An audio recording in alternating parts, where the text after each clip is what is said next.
Assalamu alaikum and good morning to all. Welcome to the science class of grade 7.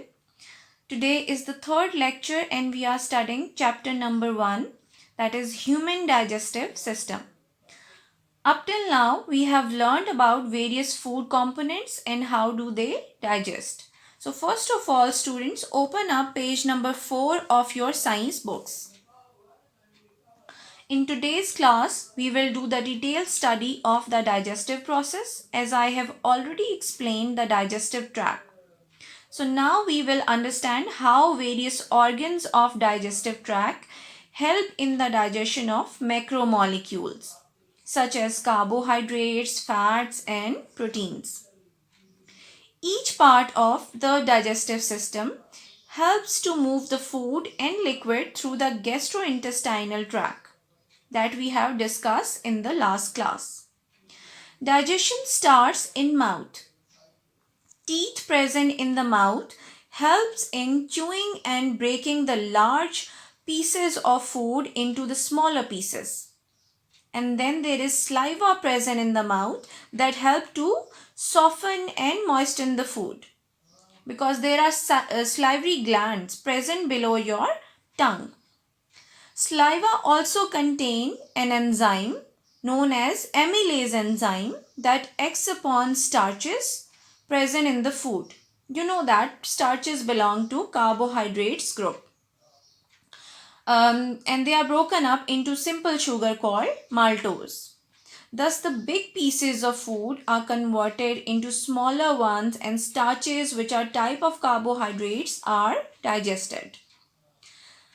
So here I would like you all to write a question on the first paragraph, that what happens in mouth. So the first 3 lines, that first part of digestive process is quick, chewing the food into smaller pieces before it is swallowed. The food is mixed with saliva or spit, which contains an enzyme called amylase enzyme. Amylase starts to break down starch into food into type of soluble sugar called maltose. So here will be the answer of the first question. When this food is swallowed, the tongue will push the food into your gullet. A small flap of tissue called epiglottis fold over the windpipe, prevent choking, and the food will easily pass into your esophagus. Then in esophagus, the peristalsis will begin. Now what is this peristalsis? This is that there are muscles around the food pipe which cause a series of contractions, and this squeezes the food until it reaches the stomach. And here it is also mentioned the same detail in this paragraph. So you will write a question that how food is passed through the gullet. So the chewed food is pushed along the gullet or esophagus by waves of muscular contractions, a series of squeeze until it reaches the stomach. Food will go from your mouth to your stomach even if you stand on your head. So this is interesting to know that even if you are standing on your head, the food will still remain in your stomach. So this is the answer of question number 2. Now we will study the stomach. Food stays in the stomach for few hours. The stomach can hold about 1.5 liters of food. The walls of stomach secrete acids and enzymes that digest food. Stomach lining secrete gastric juice that contain hydrochloric acid.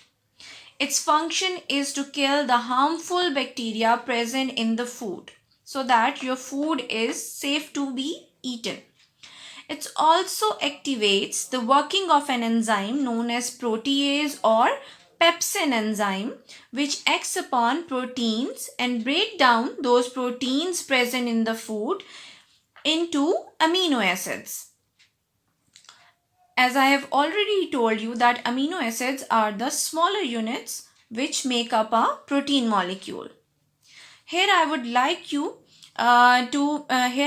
to mention that protease enzyme works in acidic environment, which is facilitated by hydrochloric acid, while the amylase enzyme in the saliva works at neutral pH. Our mouth is at neutral pH of 7, while the pepsin needs acidic pH of 2. That's why pepsin would not work in mouth but in stomach.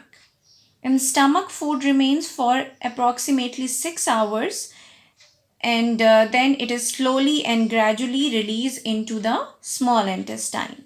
So here I want you to make a question that what happens in stomach.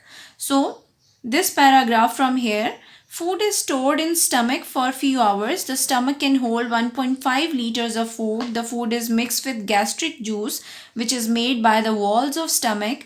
Gastric juice contain hydrochloric acid and kills most bacteria present in the food. It also gives the best conditions for enzyme called protease to begin breaking down proteins in the food. The food is churned around in the stomach for up to 6 hours after a large meal. So till here will be the answer of the question that what happens in stomach. Now we will be studying about small intestine. Food is slowly and gradually released in small intestine at about 2.5 centimeter a minute. Small intestine is 7 meters long and 3 centimeter in diameter. Here a chemical called bile is secreted into the semi-digested food. This bile is a greenish to brown color chemical produced by the liver and stored in the gallbladder.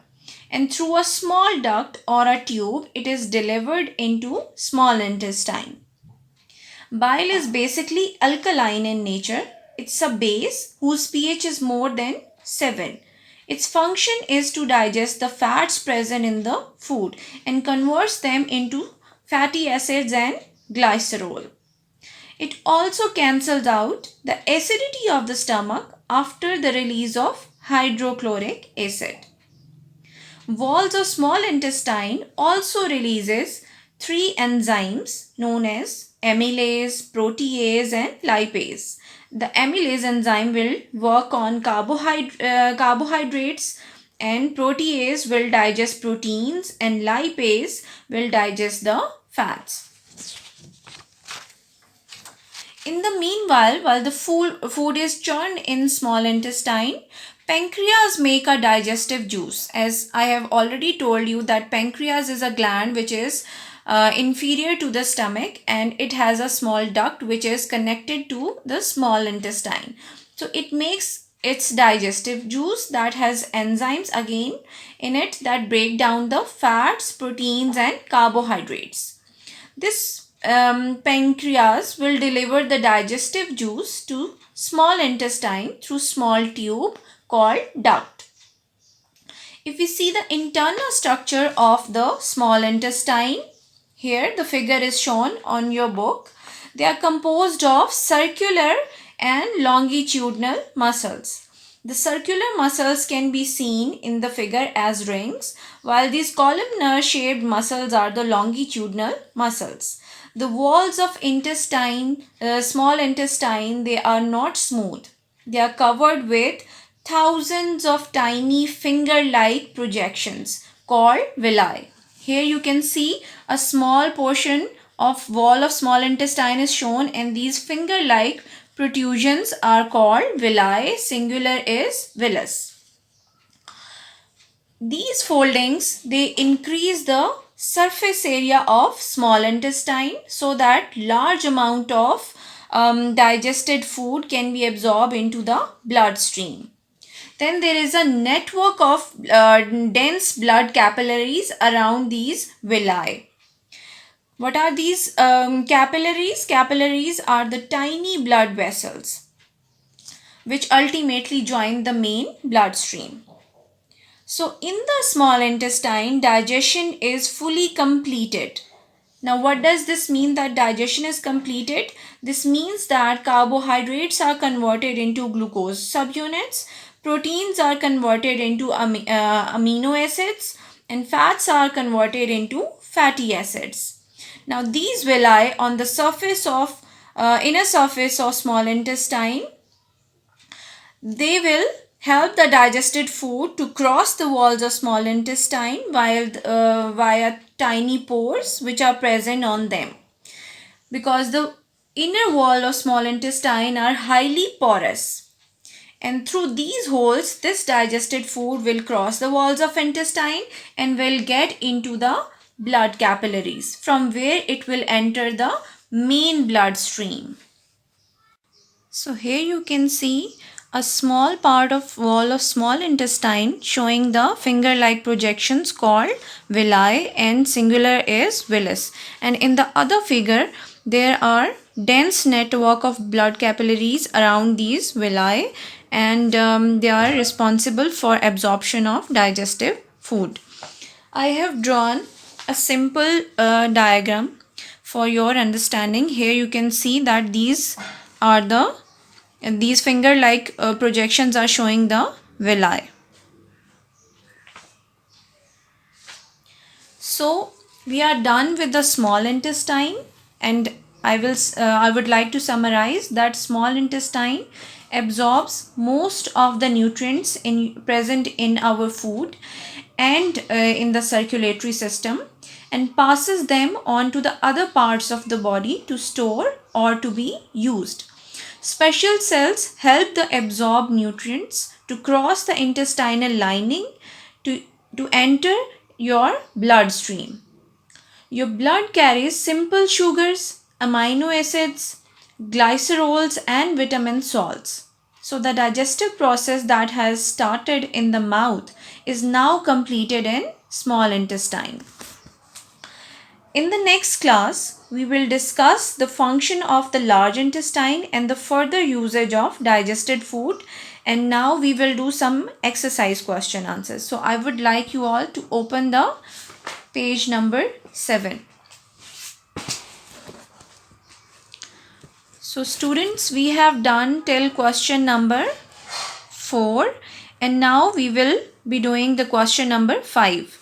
That what are 2 jobs are done by the saliva. As we have already learned that saliva helps to soften and moisten the food, and also it has an enzyme in it which is called amylase enzyme that is responsible for breaking down the starch present in the food into the simple sugar called maltose. So here you will write these 2 points. Then there is question number 6. Glucose molecules do not have to be digested. Starch molecules do. Explain this difference. So as you already know that glucose molecules are the smallest and soluble molecules that can easily cross the walls of small intestine to enter the bloodstream, while the starch molecules are large and insoluble, and they have to be broken down first in order to get the glucose units out of them so that they can be absorbed into the bloodstream. So this is the answer, that glucose molecules are already small and insoluble form, while the starch is a big molecule and it has to be further digested. Now the question number 7 is that name 3 nutrients which are broken down during digestion and say what they are broken down into. So now here we will open page number 5. The answer is given over there with the heading the small molecules. So here we have this starch molecule. That starch molecule is a big molecule that will be broken down with the help of carbohydrase enzyme into glucose and simple sugar called maltose. And the other macromolecule that is broken down during digestion is proteins.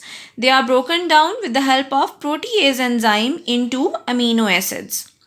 And the third one is fats, which with the help of lipase enzyme is broken up into fatty acids and glycerol. So this is the answer of question number 7. And then we have question number 8. Give 3 reasons why villi in the small intestine are perfect for absorbing food. So we will open the page number 4 again. Here in the last paragraph, it is written that the walls of small intestine are not smooth but covered with millions of tiny finger-like projections called villi. The villi are perfect for absorbing food because they give the small intestine a much larger surface area. This would be your first point.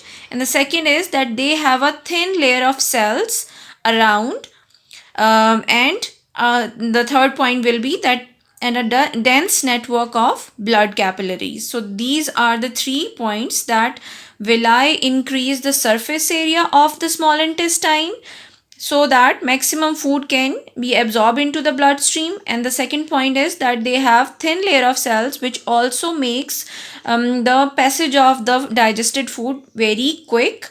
And the third one is that they have dense network of blood capillaries which also makes the food exchange very easy, that the digested food has not to travel a long distance to reach the blood supply. Then we will also be doing another question, question number 9, which is that what is the name of the organ that produces bile to break down fat? So here you will write that bile is produced by the liver. Liver is the organ that produces bile and it is stored in gallbladder. And what is its function? Its function is to break down the fats. So this is going to be your answer, and it is also mentioned on page number 4 in the second paragraph that bile is made by the liver and is stored in the gallbladder until it is needed. Bile emulsifies fats. It is also alkaline to make the conditions right for the enzymes in the small intestine. So this is the answer of question number 9. So student, that was all about the digestive process. Do learn these topics thoroughly at home and try to write all the exercise question answers on your note copies and draw label diagrams which are drawn on your books with the help of a sharp pencil and ruler, and try to learn these topics, and we will meet in the next class. Thank you.